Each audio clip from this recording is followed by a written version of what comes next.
Seorang nelayan Korea Utara tersesat di perairan teritorial Korea Selatan. Begitu sampai di darat, dia dianggap mata-mata dan dibawa pergi. Dalam perjalanan Chul Woo menutup matanya dengan erat. Ia pikir kalau ia tidak bisa melihat apapun, maka ia bisa lepas dari kecurigaan spionase. Namun jaksa memaksanya membuka mata. Juga mempertanyakan mengapa dia masuk Korea. Chul Woo menceritakan semuanya.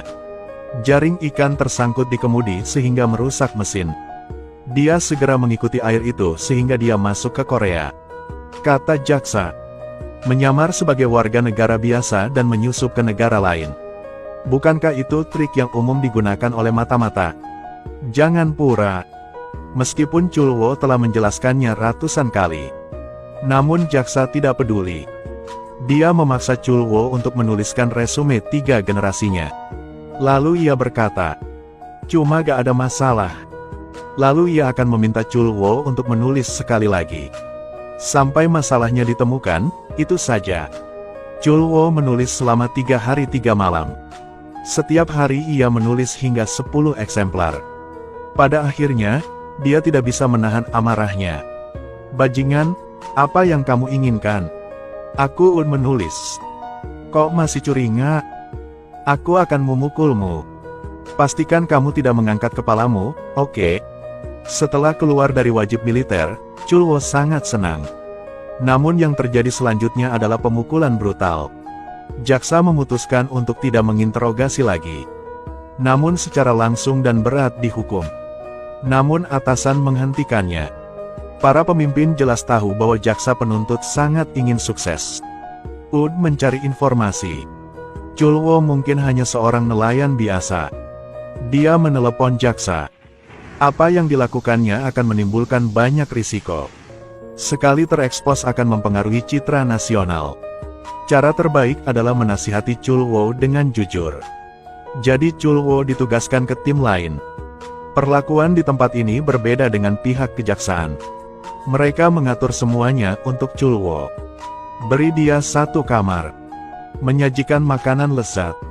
Tujuannya adalah untuk memikat Chul Woo agar tetap tinggal di Korea. Ini juga bermanfaat bagi Korea. Setiap kali ada yang kabur dari Korea Utara ke Korea Selatan, Korea Selatan akan membuat pengumuman publik. Untuk membuktikan kepada dunia betapa besarnya keinginan warga Korea Utara untuk datang ke Korea Selatan. Pemimpin tim berkata pada Chul Woo, cukup tanda tangan di sini. Dia bisa mendapatkan rumah gratis. Setiap bulannya juga diberikan uang. Chul Woo juga merasa terharu setelah mendengar ini. Tetapi ketika dia bertanya apakah dia boleh membawa istri dan anak-anaknya, maka ia menolak. Mereka juga menyarankan Chul Woo untuk mencari istri baru di Korea. Karena mereka berharap menciptakan citra Chul Woo yang tidak menyesal membuang istri dan anak-anaknya ke Korea. Tapi Chul Woo juga berbatasnya. Dia harus bersatu kembali dengan keluarganya. Jangan gitu. Tolong biarkan aku pulang. Setiap kali Chul Woo keluar, dia tidak berani membuka matanya. Saya orang Korea yang tersesat ke Korea Selatan. Dia takut melihat hal-hal yang seharusnya tidak dia lihat. Ia khawatir ia tidak akan dapat menjelaskannya setelah pulang. Tapi pihak Korea Selatan ingin dia menyerah. Jadi jangan tinggalkan dia begitu saja di mall. Juga mengatur pencuri. Tidak sengaja menabraknya. Memaksa Chul Woo membuka matanya. Chul Woo awalnya bermaksud berpura-pura tidak melihatnya. Tapi dia tertarik dengan kemakmuran Korea. Bangunan 20 lantai. Jalan yang ramai. Selain itu, makanan mewah juga dibuang sembarangan. Ini semua adalah hal yang dilakukan oleh seorang nelayan seperti Chul Woo. Ia BLM lihat. Orang Korea hidup sangat bahagia. Tapi orang-orang di Departemen Keamanan juga berharap. Mereka merayu Chul Woo. Dan untuk membuktikannya secara internasional, bahwa warga Korea Utara ingin pergi ke Korea Selatan. Chul Woo melihat-lihat. Tapi dia masih ingat keluarganya di Korea Utara. Pokoknya, dari sini ke Korea Utara hanya membutuhkan waktu setengah jam. Chul Woo mengenal orang-orang dari Departemen Keamanan. Mengawasimu di dekatnya. Jadi setelah memuaskan rasa penasaran saya, kamu bilang kamu ingin menolak untuk menyerah. Ia harap ia bisa pulang. Akibatnya tak siapapun pedulinya. Chulwo sangat khawatir. Dia membuang GPS di tubuhnya, melarikan diri dari pengawasan. Tapi dalam pelarian, sebuah kejadian yang benar-benar mengubah pandangannya terhadap Korea. Seorang gadis berdiri di jalan. Tidak hanya tidak menerima jumlah layanan, tapi juga dipukuli oleh dua pelanggan. Chulwo menyelamatkannya. Tapi ia nggak paham. Negara yang makmur dan bebas seperti Korea, mengapa ada seorang gadis yang menjual tubuhnya, tapi masih hidup dalam kesengsaraan seperti itu? Bagaimana dengan kebebasan? Saya tidak punya uang. Aku hanya bisa menjual tubuhku. Kaulah yang meninggalkan Korea Utara. Jika Korea memberimu rumah, itu juga memberimu uang, bukan? Bolehkah aku tinggal bersamamu? Aku tahu cara memasak dan bersih-bersih. Jangan gitu. Begitu saya melihatnya, saya tahu dia orang baik. Aku sangat lelah. Mau mati. Seorang wanita muda berdada besar yang tidak segan-segan merayu pria yang lebih tua. Anda dapat melihat betapa menyedihkan hidupnya. Jadi ia baru pilih gitu. Bahkan lebih putus asa.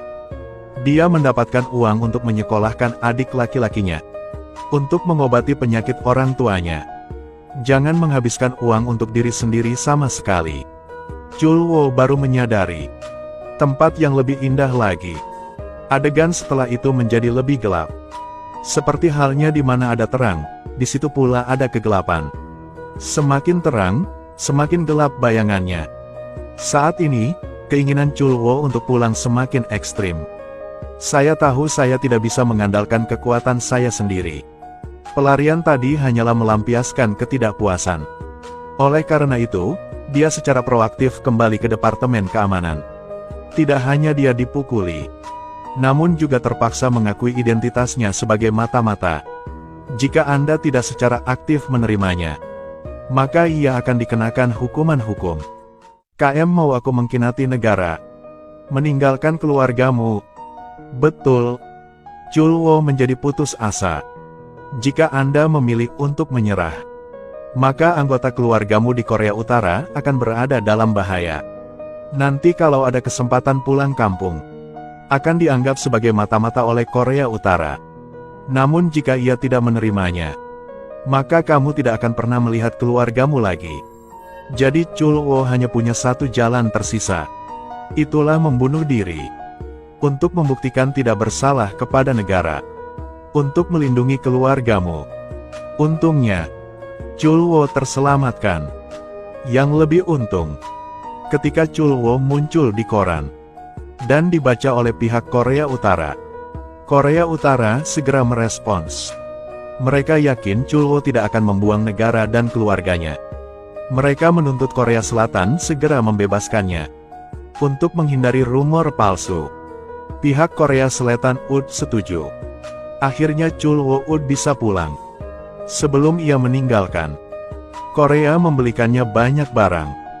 Tapi Chulwo tidak berani mengembalikannya. Dia takut Korea Utara akan curiga dia disuap. Tapi Chulwo miskin. Jadi dia memakai baju paling modis. Saya tidak berani merobek labelnya. Makan makanan yang enak. Berbaringlah di atas selimut yang hangat dan lembut. Dia ingin menikmati perasaan hidup bahagia. Besok, perahu Chulwo yang rusak telah diperbaiki. Untuk menunjukkan gengsi nasional, pihak Korea mengganti mesin untuknya. Chulwo juga kembali ke tanah airnya. Tapi ia tak disangka, yang menanti Anda bukan sekadar bunga dan tepuk tangan, tapi juga sesi interogasi yang tak ada habisnya. Sebelum kembali ke rumah, Chulwo melepas semua pakaiannya. Lalu di depan wartawan, dia bilang dia tidak pernah menyerah pada Korea. Dia juga meneriakkan slogan-slogan Korea Utara, agar negara mengetahui kesetiaannya. Negara tersebut dengan hangat menyambut kedatangannya kembali. Kenakan juga karangan bunga kehormatan untuknya. Dia juga memujinya karena tidak mengkhianati negaranya, dan melaporkannya secara nasional. Namun saat meninggalkan lensa kamera, mereka segera menganggapnya sebagai mata-mata dan menangkapnya. Jaksa menanyainya. Selama 5 hari perahunya bermasalah. Dia mengikuti arus ke Korea. Namun saat itu jaraknya hanya 300 meter dari Korea Utara. Mengapa Anda tidak meninggalkan perahu dan berenang kembali? Chulwo ragu-ragu sejenak lalu menjawab. Perahu itu adalah satu-satunya asetku. Aku butuh 10 tahun untuk membelinya. Apakah perahu itu lebih penting daripada negara yang melahirkanmu? Chulwo diam-diam. Jaksa sangat marah. Perintahkan ia menuliskan semua yang terjadi di Korea. Tetap perlu menulis dengan jelas berapa banyak dan apa yang dimakan. Selama tidak ditemukan jejak pengkhianatan, mereka akan memintanya menulis lagi. Sampai menemukan masalah. Proses interogasi ini sangat familiar bagi Chulwo. Sebelum memasuki Korea, dia juga dianggap mata-mata. Korea Selatan juga menginterogasinya seperti itu. Cuma ia tak disangka. Sangat sulit untuk pulang sekarang. Tapi aku masih harus menulis hal ini. Sayangnya, ketika Departemen Keamanan menggeledah perahu Chulwo, kok bersembunyi sebuah boneka beruang. Chulwo langsung menjelaskan. Ini kado UTK putrinya. Karena gadis itu sangat menyedihkan. Satu-satunya mainan adalah beruang yang compang camping. Tapi jaksa tak peduli. Katanya, ini bukti dirinya tertular pikiran kotor. Kenapa kamu membawa ini kembali? Banjingan. Kok bisa? Masalahnya bukan pada mainannya. Itu pola pikirnya yang buruk.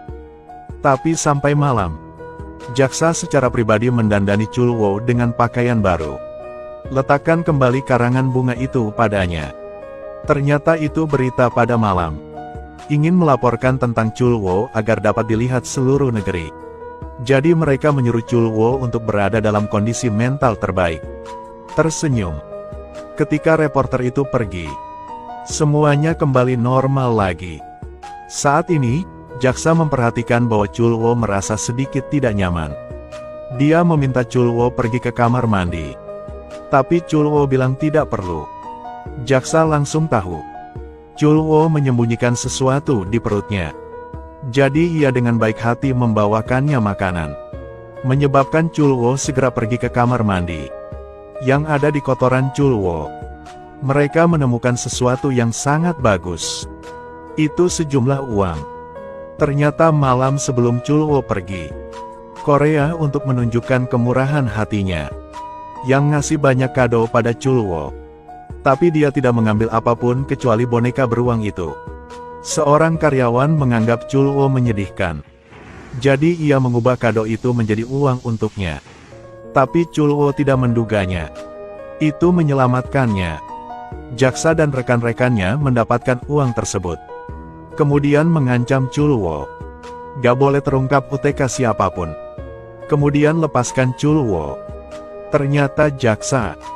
Saya tidak peduli apakah ia mengkhianati negara atau tidak. Tapi hanya peduli pada manfaatnya. Kemudian kehidupan Chulwo berubah total. Karena Korea Utara takut kalau dia terus menangkap ikan, dia akan tersesat ke Korea Selatan. Jadi izin penangkapan ikannya dicabut. Tindakan ini memutus sumber pendapatan keluarganya. Chulwo tidak tahan dengan ketidakadilan. Jadi ia abaikan semuanya. Terus menangkap ikan. Aku harus menangkap ikan. Itu adalah sumber pendapatan keluargaku. Jangan cegahku. Jangan lakukan gitu. Karena keluarganya, Chulwo telah berkompromi berkali-kali. Ia terpaksa menjadi tipu muslihat politik kedua negara. Yang dia tolak untuk pertama kalinya. Hanya untuk anggota keluarga. Hanya karena dia tidak ingin hidup seperti ini lagi. Tapi akibat protes hanya satu. Adalah kematian. Dari orang Korea Utara.